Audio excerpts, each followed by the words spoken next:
fait partie de la première génération des artistes de l'Afrique ayant suivi une formation dans les écoles des beaux-arts en Occident. Les œuvres qu'il a réalisées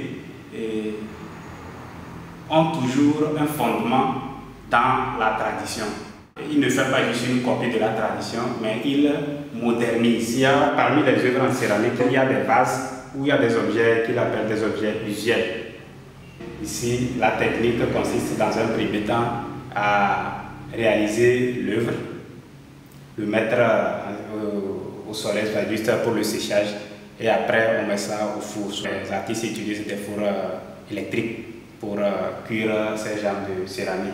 C'est une esquisse du monument et je crois que ça c'est pour l'hôtel Sarakawa.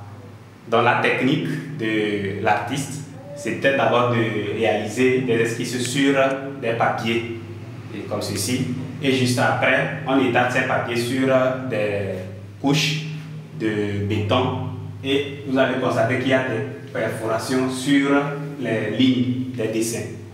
Et après avoir perforé l'ensemble de l'esquisse, on étale sur le béton et on passe la couleur bleue, vous voyez, la couleur bleue, sur ces lignes perforées. Et ces lignes maintenant se reflètent sur le béton.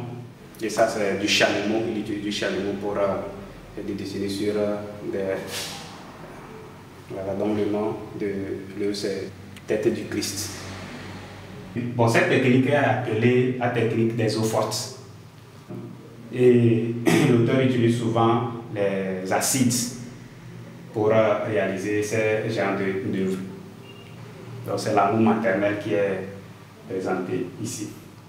À partir des années 1990 et 2000 et au-delà, on constate qu'il y a une certaine vivacité, des couleurs vives que l'artiste utilise beaucoup plus dans ses œuvres. Ce qui est important, c'est de voir d'abord la date, l'année de la réalisation de l'œuvre.